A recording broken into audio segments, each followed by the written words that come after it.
जय हिंद साथियों। SSC CHSL आज 7 अगस्त 2023 के फर्स्ट शिफ्ट का एग्जाम समाप्त हो चुका है। तो अब जीके जीएस के जितने भी क्वेश्चन इंपॉर्टेंट मिल पाए हैं वो आप लोगों को एनालिसिस कराएंगे, और जिनका भी एग्जाम अगली शिफ्ट में है वो लोग इस क्लास को जरूर देखिएगा, क्योंकि साथ में हम क्वेश्चनों से अलग से इम्पॉर्टेंट फैक्ट्स यानी कि इम्पॉर्टेंट क्वेश्चन भी कराएंगे जो कि आपके एग्जाम में आने वाले एग्जाम शिफ्टों में मिलेंगे। ठीक है, देखने को तो वीडियो को पूरा देखिएगा। चैनल पे नए हो तो चैनल को सब्सक्राइब जरूर कर लें। पहला क्वेश्चन पूछा गया है, सिंधु नदी किस ग्लेशियर से निकलती है? तो इसका सही आंसर जो था वो बोखारचू ग्लेशियर था। ठीक है, सिंधु नदी बोखारचू ग्लेशियर से निकलती है। और इम्पोर्टेंट क्वेश्चन में और इम्पोर्टेंट अगली शिफ्ट के लिए क्वेश्चन देखिए, गंगा नदी गोमुख हिमनद से निकलती है, और ब्रह्मपुत्र नदी चेमायुंगड्डक से ग्लेशियर से निकलती है, और सिंध सतलज ब्रह्मपुत्र ये तीनों नदी मानसरोवर से निकलती हैं। ठीक है, नेक्स्ट क्वेश्चन पूछा गया है, सीयू का यानी कि कॉपर का इलेक्ट्रॉनिक विन्यास पूछा गया है कितना है? तो कॉपर का इलेक्ट्रॉनिक विन्यास होता है 1s2 2s2 2p6 3s2 3p6 4s2 और 3d9। ठीक है, और कॉपर का जो परमाणु क्रमांक होता है ये 29 होता है, और सल्फर का अगर इलेक्ट्रॉनिक विन्यास 286 करके यानी कि 16 होता है सल्फर का परमाणु क्रमांक, तो 286 ये हो जाएगा इसका। ठीक है, नेक्स्ट क्वेश्चन पूछा गया है, निम्नलिखित में से किस भारतीय नृत्यांगना को सबसे कम उम्र में 2003 में पद्म विभूषण दिया गया था? तो आप लोगों को हमने ये भारतीय शास्त्रीय नृत्य और नृत्यांगना और उन्हें मिले पुरस्कार और शास्त्रीय भाषा ये वीडियो हम परसों लाए थे आपको। अगर जो भी लोग उस वीडियो को देखा होगा तो उसका एक क्वेश्चन जरूर सही हुआ होगा। ठीक है, तो आप लोगों ने अगर वीडियो नहीं देखा है तो चैनल पे जाएं, वहाँ पे आपको वीडियो मिल जाएगा, आप लोग देख लें। उसमें सारे नृत्यांगना और नर्तक जितने भी संबंधित हैं उनको मिले पुरस्कार, सारा कुछ बहुत डिटेल से हमने पढ़ाया है। ठीक है, तो इसका जो सही आंसर है वो सोनल मानसिंह हो जाएगा। और सोनल मानसिंह ओडिसी और भरतनाट्यम के प्रमुख नृत्यांगना हैं, और शास्त्रीय नृत्य के लिए प्रथम पद्म अवार्ड पाने वाली ट्रांसजेंडर महिला जो नर्तकी हैं वो नटराज हैं, इन्हें 2019 में दिया गया था। ठीक है, केलुचरण महापात्रा को 1996 में संगीत नाटक अकादमी पुरस्कार और 1974 में पद्मश्री इन्हें दिया गया था, और 1988 में पद्म भूषण तथा 2000 में पद्म विभूषण दिया गया था गुरु केलुचरण महापात्रा को। ठीक है, और उदय शंकर को आधुनिक नृत्य का जनक कहा जाता है। नेक्स्ट क्वेश्चन पूछा गया है, हिंदू शाही राजवंश की राजधानी कहाँ थी? तो इसका जो सही आंसर था वो हुंद था। ठीक है, हिंदू शाही राजवंश की जो राजधानी थी वो हुंद में थी। अगला है, काकतीय वंश की राजधानी आपको बता दें ये वारंगल में थी, ये भी क्वेश्चन पूछा जा सकता है।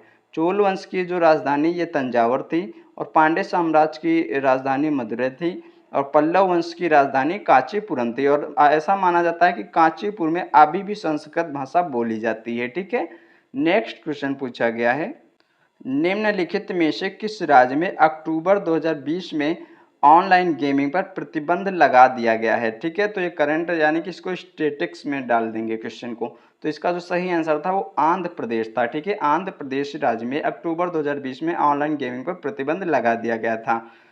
भाषाई आधार पर गठित होने वाला प्रथम राज्य आंध्र प्रदेश है, और आंध्र प्रदेश तेलंगाना से अलग होकर 2014 में ये राज्य बना था।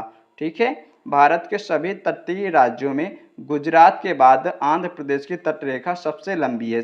सबसे जो लंबी तटरेखा है वो गुजरात की है, और उसके बाद दूसरे नंबर पर आंध्र प्रदेश की है। ठीक है, स्वास्थ्य विधेयक 2022 पेश करने वाला राज्य राजस्थान है, ये भी आपको याद रखना है।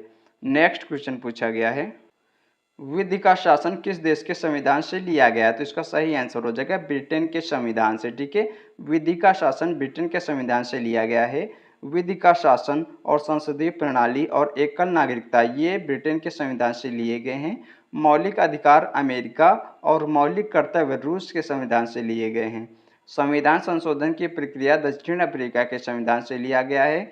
डीपीएसपी आयरलैंड के संविधान से तथा राज्यसभा में 12 सदस्यों को मनोनयन राष्ट्रपति के द्वारा यह भी आयरलैंड के संविधान से लिया गया है। भारतीय संविधान में सबसे अधिक योगदान जो रहा है वो भारत सरकार अधिनियम 1935 का रहा है। प्रस्तावना की भाषा ऑस्ट्रेलिया के संविधान से लिया गया है, और भारतीय संविधान के ढांचा निर्माण करने वाली समिति कैबिनेट मिशन 1946 में आया था। ठीक है, 1946 में कैबिनेट मिशन आया था। नेक्स्ट क्वेश्चन पूछा गया है, ओलंपिक 2020 में रजत पदक किसने जीता था?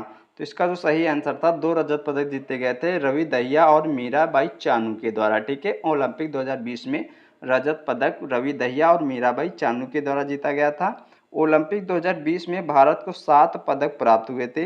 नीरज चोपड़ा द्वारा गोल्ड मेडल भाला फेंक कर 87.58 मीटर की इन्होंने दूरी तय की थी भाला फेंकने, और सबसे पहला पदक मीराबाई चानू के द्वारा वेट लिफ्टिंग में रजत पदक मिला था।